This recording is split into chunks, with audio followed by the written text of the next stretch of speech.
This episode has 3 things to pay attention to. The first is the combat with the snake, which is a great example of the fast cinematic combat you can get when Powered by the Apocalypse games are done right. The second is the extended sequence in the middle about Kelsey's mistakes. There is just a lot of really terrific character interaction there, and you get a really good sense of what these players are interested in, intra-party drama. Finally, the logbook scene in Ivydale was something that came up spontaneously, but it was really fun to do and acted as a nice capstone for the session. Enjoy.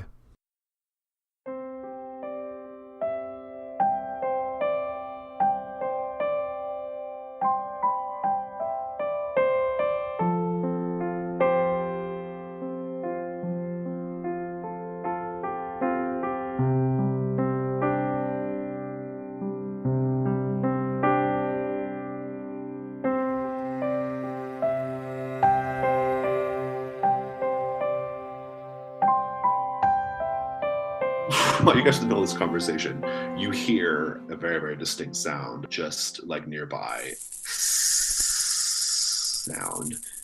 And if you glance over to see what that is, you'll see a large snake like coming out of the brush and like rearing back. And it's got a lot more reach on you guys than you have on it. What does everyone do? I'm going to go around the table, find out how you cope with this snake. The way this works is when you're fighting things or you're having challenges, you have to like overcome a certain number of like segments, which are like a sort of clock basically. Snake has 3. So basically you need like 3 successful actions, so to speak, to stop the snake. They cannot be reasoned with. They're snakes, and you can run, but the guard thing to do is to kill it and then go kill its babies as well. So, okay, I want to shoot it with my bow while it's advancing to give people more time to. That's good. Yeah, I think that's a good idea. Are you? I like that a lot. I think that's the way you've described it is probably maybe like stand your ground. Sure. All right, so go ahead and roll. When you stand your ground and to protect a person, a place, or a thing from harm, roll with courage. Okay, 12. 12, nice. That's great. So on a hit, you succeed. You suffer its place, whatever that means. Mark a condition. On a 10 plus, we'll get that in a minute. On a 10 plus, choose 2. So which 2 do you choose? I want to inflict harm, and you see what you're defending to safety. Okay, perfect. So with that choice, that'll allow everybody to get into place to be able to strike the snake. You will be able to inflict harm on the snake. I think the condition I'm going to give you is the snake was just going to like strike out and grab one of you if it could. It has a good like long range in that way. I think the way it's going to go is you're keeping the snake distracted, and I think he just like at a certain point, maybe after you hit him with the arrow, he lashes out and sinks his fangs into you, and you take injured. Okay. Okay. But just give me the whole scene. Describe what it all looks like. So I hear this thing as people. I think it's like that scene in the movie where everybody is like chatting at the fire, like over the fire or whatever. Mm-hmm. But I'm the one that like perks up my ears and hears it, and then I say to arms, and I like dash in front and run towards it, and like in one smooth motion, I draw my bow and hit at the same time, and that's when it like leaps forward. And the arrow sinks into it, but it like pisses it off, and that's when it sinks its teeth into my arm. Awesome. Thrawn, what do you do? Kelsey, help Barton make sure that the snake does not strike at him again. And Fergus, to me, get on that side, and I'll stay on this side, and we'll keep this snake wrangled. So Fergus is going to hop up and start to move, but as he does so, he's going to take the pipe he's been smoking and he's going to flick it at the snake. Okay. Okay. So basically, let's see how this. No, okay. So that's all he's going to do. That's not really a move. He's just going to move over to the side. Follow the leader's orders. Yeah. Okay. So I just did veteran tactician. Your team into battle against a predator. Roll with wisdom. Okay. And nice. it'll give me some hold. Hopefully. Yeah. Go for it. It's a 9, so I hold 1. Okay. You can spend your hold 1 for 1 during the battle to do any of those of the list. Okay. Yeah. Awesome. Okay, so everyone's in place. That's great. Fergus, what do you do? So what I'm going to do is I'm going to pull out my staff. I'm kind of walking on my staff, so I'm going to take my staff and kind of reach out. It gives me extra reach. Sure, yeah. And this is the kind of make sure I'm trying to hit the snake, but it's also he's paying attention to me so that Thrawn and I can kind of flank the snake and draw its attention both ways. Nice. So mechanically, I'm going to use a move on the veteran sheet called Old Dog New Tricks. So let's see what that looks like. Oh, snake eyes! Snake eyes. It says, so what this does is it allows me to follow the example of a younger animal. So that's actually a 3. Okay. And on a miss, I can still use the move, but I have to mark a condition. I think I'm going to go for broke because I think I'm going to end up marking a bunch of conditions, and let's see what this looks like. So I'm going to mark angry. Okay. Okay. So what were you trying to do? So I'm trying to use the soldier's move, which is the champion of many battles, which allows me to then strike at an enemy and pick an additional thing. Oh, okay, good. All right. So you still get to do that, but you're getting a condition, basically, right? That's right. Okay. And I'm going to check angry because this makes me mad. And let's roll again. That's Who chooses the condition, you or me? Oh, let me see. You'll have to mark a condition, so I don't really care. Okay, I'll handle it. And also, it might be a thing. Maybe the leader will want to spend the hold to take that condition off of you as well. So. Okay. But go ahead. You can go ahead. So you're using the soldier's move to basically give you a bonus on strike out at the enemy. Yeah. So strike out at the enemy is focus. So that's a 10. Okay. Sweet. So I get 3 choices. Oh, I could. Okay. So under strike at an enemy, I'll inflict harm with my staff. All right. I'm going to create a weakness. So I'll inflict terrible harm and add 1 to the warden pool. Okay. And let's take something from the opposition. Take something from the snake. Oh, maybe you can figure out where it came from to kill the babies. Or maybe, yeah. Yeah. Because that's part of that's a standard guard duty. If you run into a snake, any kind of predator, if you can kill the babies, you go do it. So. Sweet. Okay. Cool. So I have to give you a condition for just your failed thing there. Well, this is your chance to spend that if you wish, Thrawn, your 1 hold that you have for your leader move. Yeah. Well, what condition are you going to choose? I think I was just going to give him describe it for me first. What is this? Describe what happens, and then I'll decide on the condition, Fergus. Yeah. So basically, what this looks like is the old man who's kind of standing on his staff. All of a sudden, the old mouse who's kind of standing on his staff. All of a sudden, kind of, the staff whips out, and it's basically thrust in the direction of the snake, and then it's hit with the base of the paw, which is it looks like a very practiced move that's happened, hundreds of times before. Or that happens, that base behind it actually hits the snake right below the eye, and you hear a cracking noise, and the snake kind of starts just spinning around and wriggling and stuff. That's pretty gruesome. I like it. I think that I'm just going to give you. I think I'm just going to give you angry. I think just you're already kind of upset because of this sort of breakdown within the patrol, almost right away in the beginning of the mission, right? And so you're just kind of pissed off. And are you in love with the idea of Thrawn giving you orders? Because he's around you. Yeah. I'm gonna take the condition instead. Okay, so how are you gonna? So how do you let's have the post scene. How do you flip the angry over to you? The snake's dead. So. The snake's dead, and we found its babies.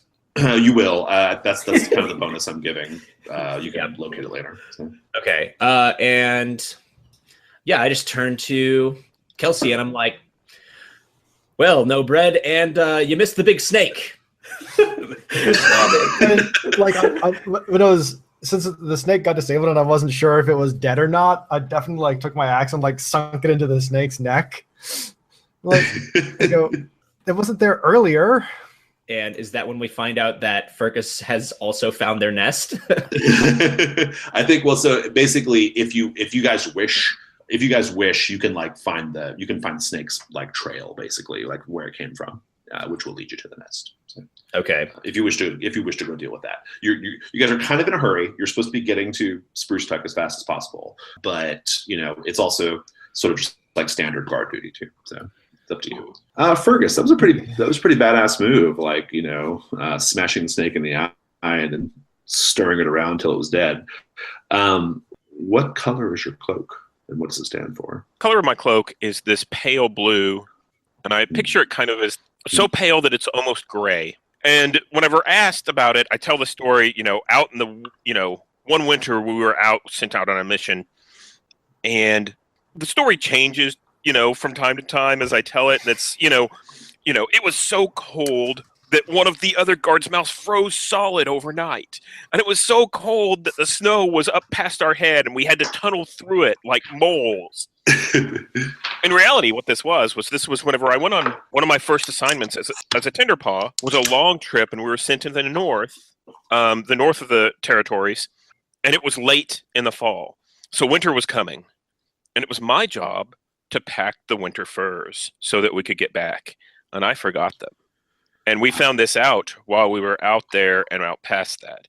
And I'm not going to admit that to anyone, but in reality, that's why my cloak was chosen to be this cold, bitter color, in memory of mistakes that people made. Nice. That sounds like a really, really good like premise for a scene with Kelsey, doesn't it? Because Kelsey made a really bad mistake just now. Like, yeah, that's sort of like telling the true story of why your cloak is that color, right? Seems like a good move. Okay, well, let's proceed then. I mean, so the snake is dead. Kelsey's just fucked everything up like twice in a row, basically. At this point. But it's also kind of Bart's fault, right? Because Bart needs to be fucking paying attention to his Tenderpaw. So.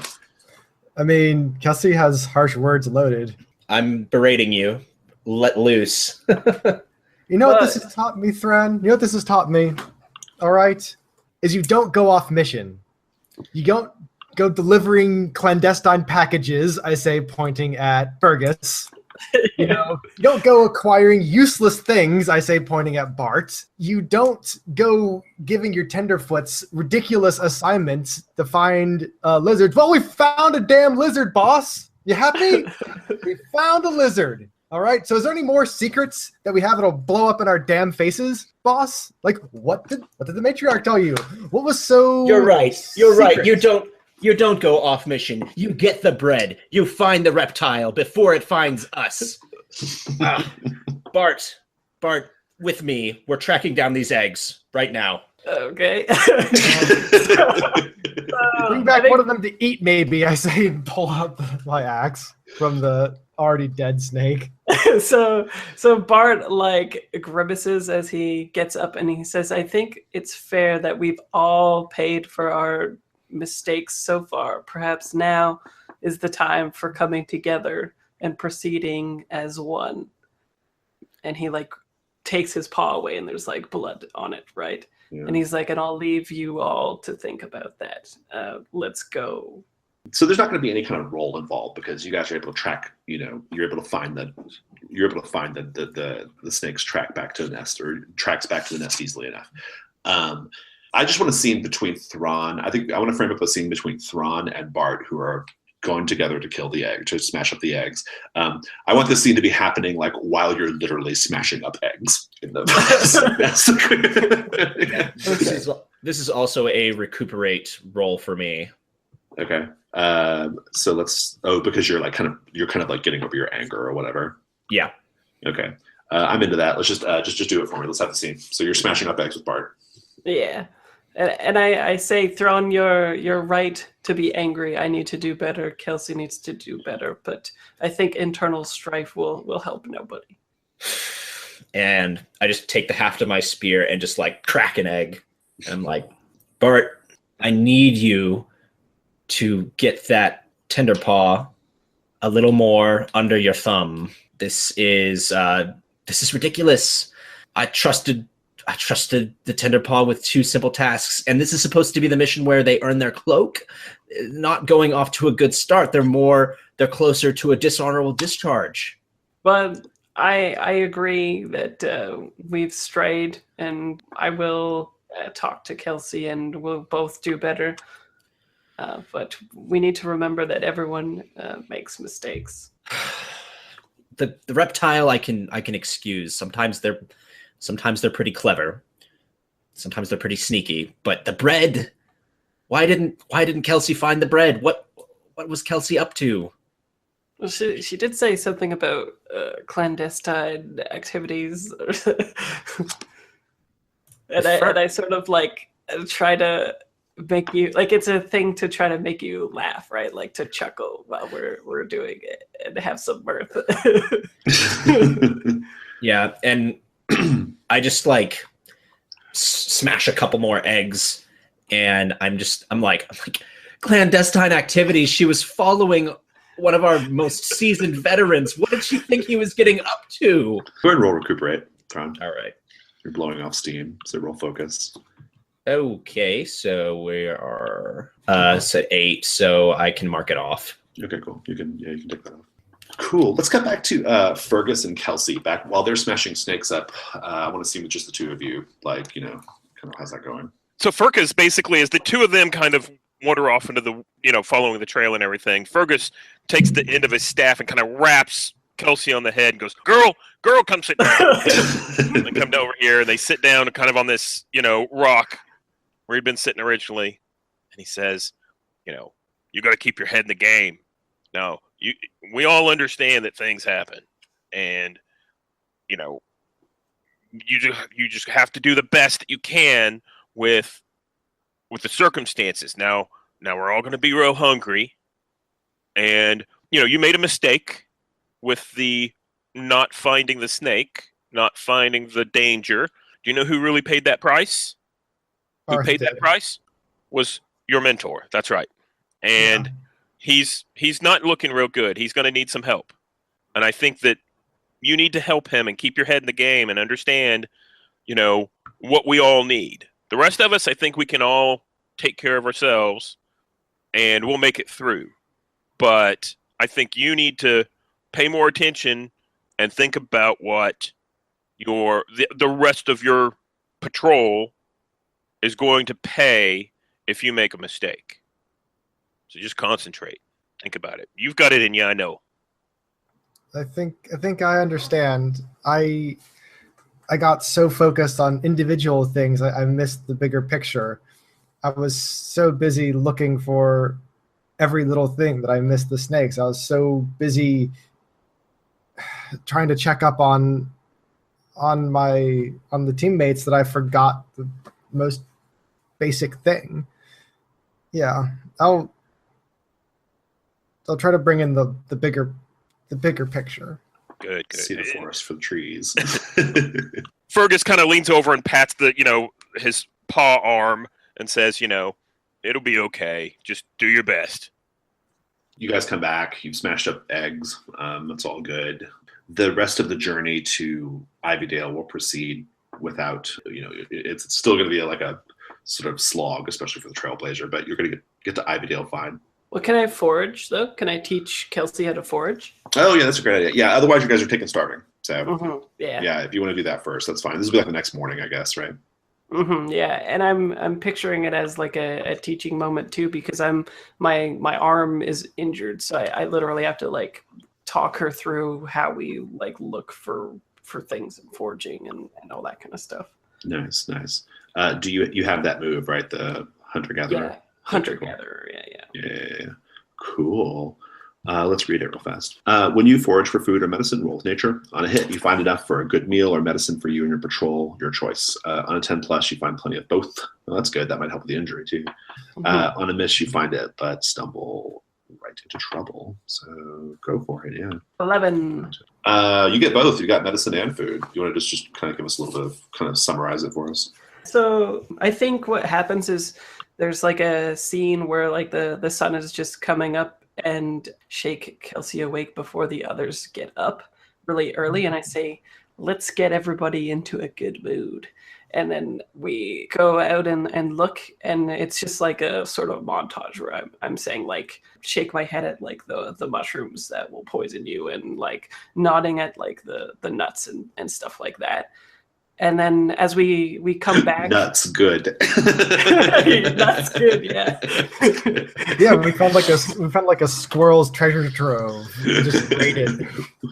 Yeah, and we're just like allowing ourselves to have like yesterday slink off our backs, right? And today's a new day, and we'll set today like a good tone kind of thing. What'd you find for medicine? That was a little bonus. Eucalyptus, maybe. Okay, sure.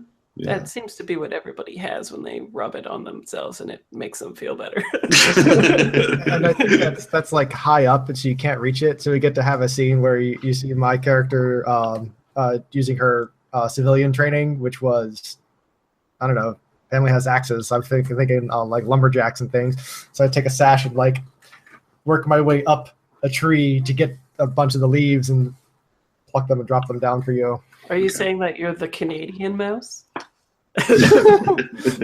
Yes, Canada mouse. Like I have like a little sash or whatever over my arm as it's healing or whatever. But as we're coming back, I want you to be the one that's like carrying all this stuff and presenting it to the two guys, right? That's good. Yeah. Maybe they wake up because we're like cooking some of this stuff or whatever, right? And it smells good. Awesome. I'll let the medicine stand in for a recuperate roll if you want to do that, Bart. Sure. For injured, roll focus. That's 6. Okay, cool. What happens on Can I 6? use one from the pool? You can. Yeah, absolutely. Yeah. That might be nice. Well, actually, one of your companions has to do it. So maybe like Kelsey, you want to describe like how you help out? I think that just the spot that the injury is in, it makes it really difficult to treat. It's like sort of like on the back of this one of your primary arm, and so you can't use either arm to really get to it well. Yeah. And so I'm just like there, I have you like laid out like on your cloak, and I'm like rubbing the leaf into your back. Nice. And that's when I give a very satisfying look at Thrawn, like I'm getting massage as well. I guess I wake up or whatever. I don't know. We like sleep in tents. We just sleep on the ground. Just on the ground. Yeah, maybe under some leaves or something. Yeah. In a safe space. I'll be awake when you're like carrying it back into camp. I'll hear like a rustling and I'll kind of like come to attention, and then I'll see that it's you with the big old something to eat, and then I'll see like Bart back in the distance, kind of like working out his arm, and I'll nod and I'll look at Fergus, nod at him too, and I'll say, well done, Tenderpaw. Looks like you're good at finding some things out in the wood after all. I just gesture to Barth to show that it's really all him. And then I think I'm staring at him the entire time I'm talking to you. So, and I shouted, I'm like, yeah, each other. And I'll just crack a rare smile and shake my head. Good. So Ivydale its principal thing it's known for is farming. Like when it's in season, like there are lots of like grain fields around Ivydale. Okay, this time of year they just have it all like stored for the winter, right? And the reason, like Ivydale's close to Lockhaven for a reason. Like Lockhaven's near Ivydale for a reason. They're very tightly connected. They're interconnected in the sense that guard patrols oftentimes they stop at Ivydale first in order to accompany convoys and transports of grain, right, to other places. So while the guard's doing their thing, they're also guarding these convoys. You guys don't have time for that. You guys need to get to Ivydale, and you need to be able to stay kind of fast on your feet on the trail. And so you're going to stop in Ivydale, but then after that, you're going to keep going. After you do whatever you want to do in Ivydale. I had a question was that Kelsey? That was your question, right? Yes. Tell me about your favorite pub in Ivydale. I think you're going to arrive the next day in the evening, and then tell me why it's your favorite pub and a memory you have from it, I guess. I don't have a name for it because I'm terrible at names. I can sort that out for you, but what's your memory associated with it? I remember traveling there, perhaps on my way to the capital in the past, and there was this bard named Gravel Tongue who would sing the most raunchy things, and my parents would send me and my siblings up and away for that, but I would sneak down and listen to all the dirty tavern songs. And so grounded really, really bad once for reciting one of the dirty tavern songs. They caught me doing that while I was washing dishes or something. Nice. We should name this pub. We will call it. I've got a name. Go for it. The Frothy Thimble. The Frothy Thimble. Very good. Oh, because of the size. Got it. Yeah. not that a mouse would have a concept of a thimble this big, but right. Yeah. It's for us. All right. Good. Yeah. You get to Ivydale in the evening. How many conditions do we still have on the table? Who's got? Is it just the one tired condition? For me, yeah. For Bart, yeah. Bart, you can try to recuperate that here if you wish. You guys may want to try to get a hold of some goddamn food too while you're here. You may want to go ahead and requisition some supplies. You basically have the rest of the session in Ivydale to do as you wish. Fergus, what do you do in Ivydale? I'm going to go around to Ivydale. I think that I might know people here back from the war. And I'm going to see if I can't talk to them and get some supplies. I think it would be too much of a burden for any one mouse. So this would be more like, the guard's good for it. We just need a little bit. So are you specifically trying to get like food supplies? Yes. Okay. Awesome. Yeah. So you have some friends from the war basically who've like retired to farming or whatever, right? Yeah, or people that, I'm aware of. Some of them are closer than others, but yeah. Yeah, good. Bart, what are you going to do in Ivydale? Try to clear the tired, I guess. And like, I picture maybe like I go to that pub with Kelsey and I get really like comfortable and there's like a hearth and we're chatting or whatever. And I sort of like pass out as she's telling me a story. Nice. That's good. Yeah. So Kelsey, are you cool with that, with going to the thimble? Yeah. Anything you want to do while you're there? Killing the snake is just like part of our normal duties. There's nothing like we show up with like a fang and be like, we killed a snake. Just part of your normal duties. The guard is not like, it would be unseemly for you guys to go bragging and stuff, right? You're stoic members of the Mouse Guard.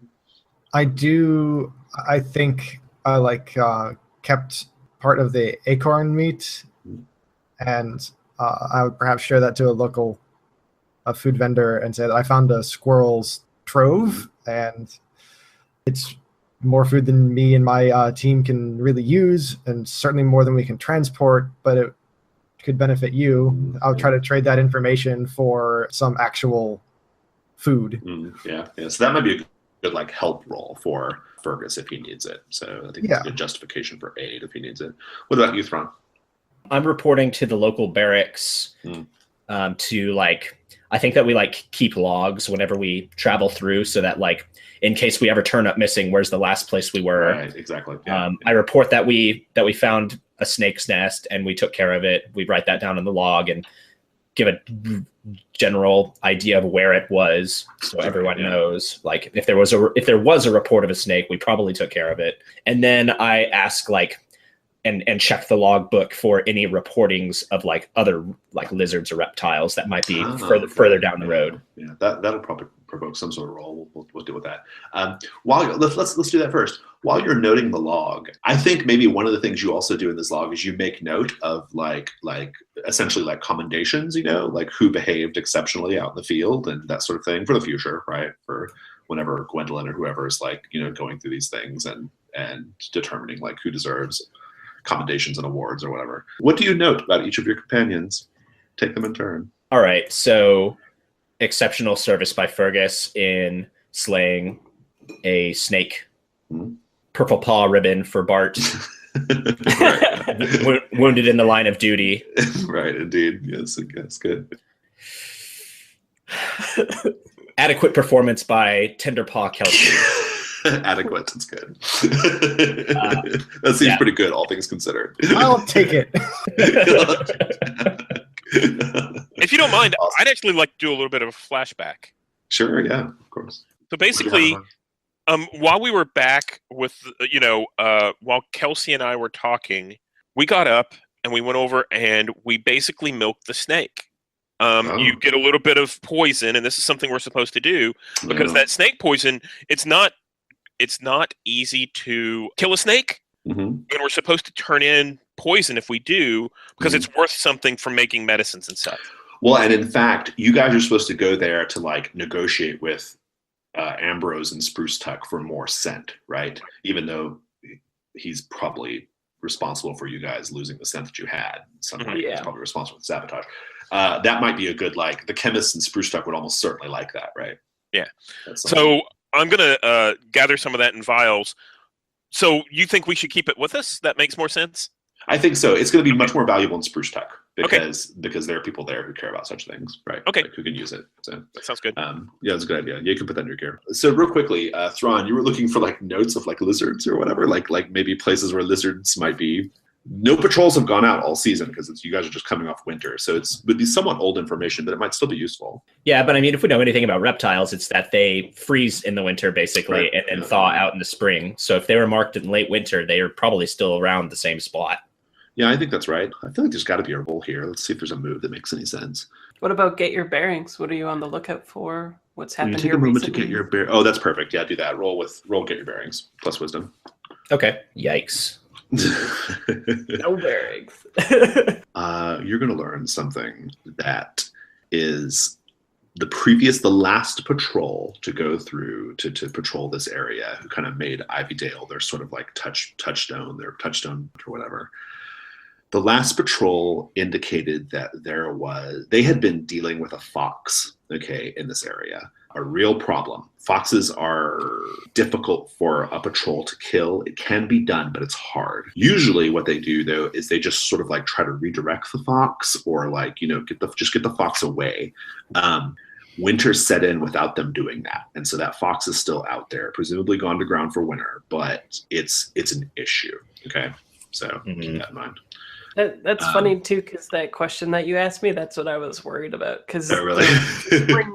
spring animals that come out are like that, foxes and coyotes and stuff. So yeah, exactly. Yeah. maybe even like for dramatic purposes, before I fall asleep in the pub, maybe I'm talking about like to Kelsey that we might have bigger troubles to worry about. I think we should even maybe what you should do to answer the question, Bart, since you just so you have like a question to answer still that's kind of salient or has some salience.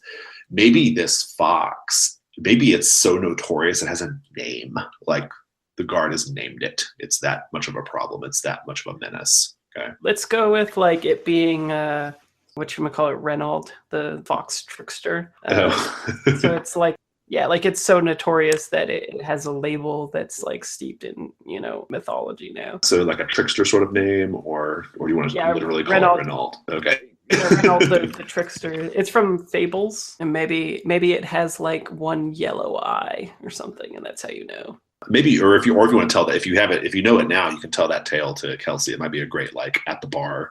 Passing out story. Right? Yeah, maybe I say the story and then like I pass out, and then Kelsey is like, "But what happened?" And I'm just like, Oh, okay. So you can finish the story later. Yeah. What happened? What happened? Yeah, I think it begins though with back when the mice just migrated to this area. There was a fox that was so cunning and tricky that it convinced a matriarch that it was on its side so much that they fell in love and were married.